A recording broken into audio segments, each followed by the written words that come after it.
Okay, taking a look at number 26, you were looking at a filler, can fill the pipe in 10 hours, and the outlet drains the pipe in 15. This is important insofar as they are working against each other. So, you're looking about in the same amount of time, you're going to have x over 10 because that's the time, and since time is the same for filling and for draining, they're both going to have x on top. Now the reason these are being subtracted from each other is because x over 10 is filling, minus x minus 15 is draining, and you're still filling just the one pipe. So what you're going to do, just like with the problem on the last page, you are going to multiply by the least common multiple. Now the least common multiple in this case is 30, because that's 10 times 3 and 15 times 2. So we're going to multiply both sides by 30. What we do to the left, we have to do to the right. And so we have 30 on the right. 30 divided by 10 is 3. Multiply it by the x, you have 3x. 30 divided by 15 is 2. It's negative, so you have a negative 2x.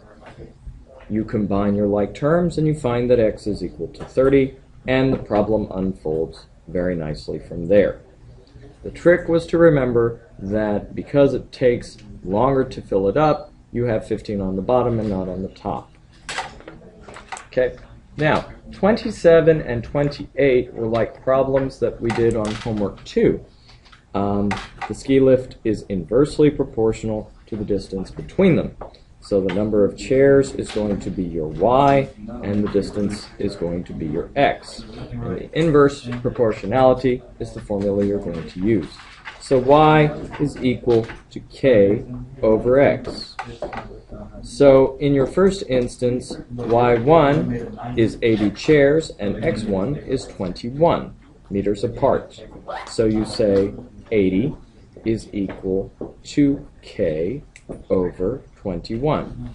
Once you find k, it doesn't change, and so that makes life easier. So, to get k by itself, you multiply both sides by 21.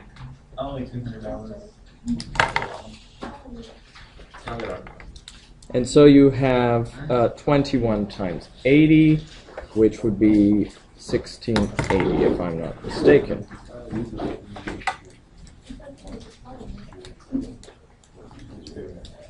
Which is going to be 1680. That is our value for k. Once we have a value for k, we then know that we have our y2 is equal to 65, and we're looking for x2. So we say y2 is equal to k over x2, which is to say that 65 is equal to 1680 divided by x2. Multiply x2 on both sides, you have that 65x2 is equal to 1680, and then x2 is equal to 1680 divided by 65, which simplifies x2 to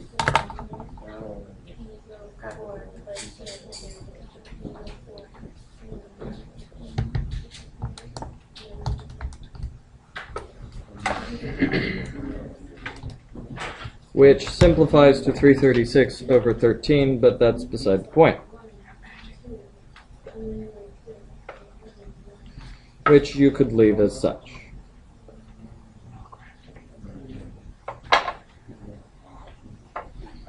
The rest is all calculator work. The next one is a little bit more interesting. Your amount of money y is directly proportional to the number of hours x. So 125 was your y1, is earned for 8 times k, which is your constant, because this is your x1. So to find k, you have 125 divided by 8, which doesn't simplify well, but I believe that it terminates.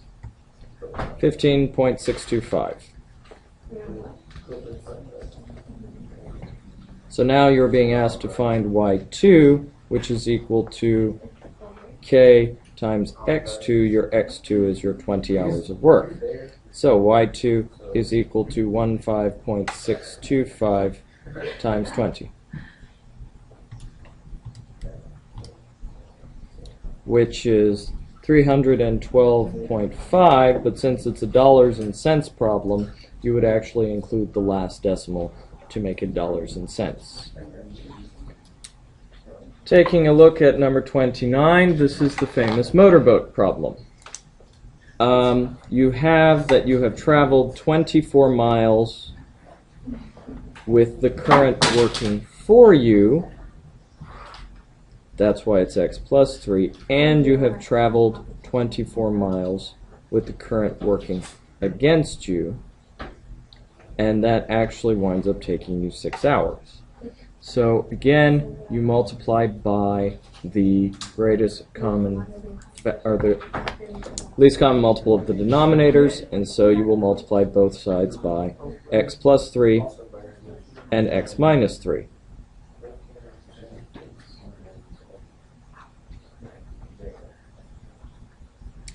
Now, this one's a little bit of a challenge, so I'm just going to split it up over here.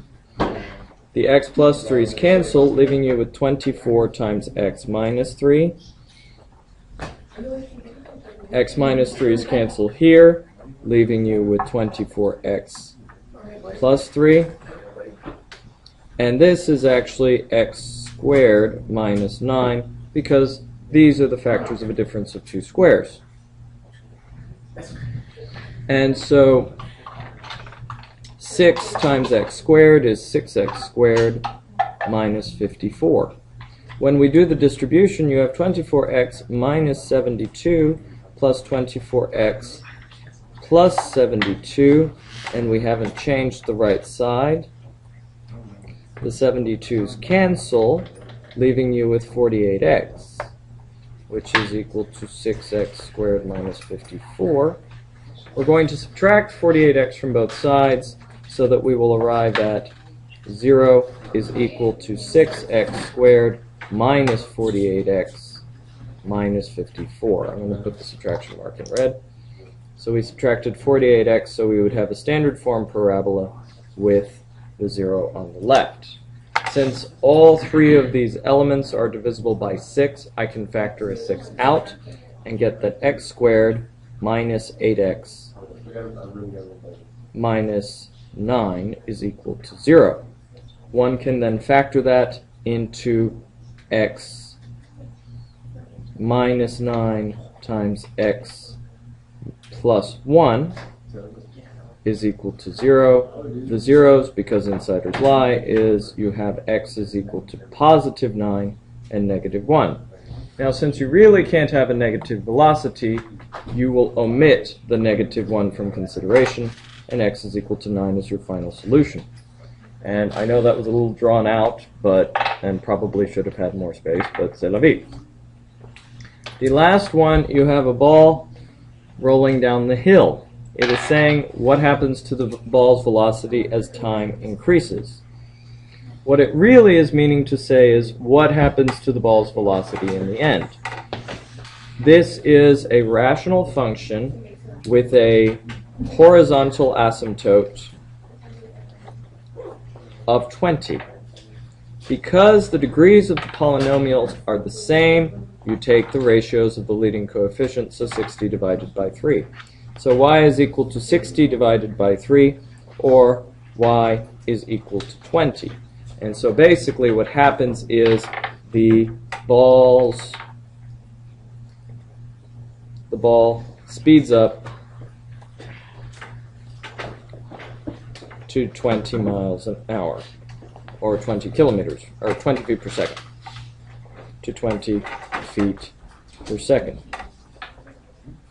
In this case, there is no positive value for time that will make the denominator 0, so you don't have to worry about your vertical asymptote. And that's really all there was to number 30. It was a hi, do you know an asymptote when you look at it? And that should be it for the review.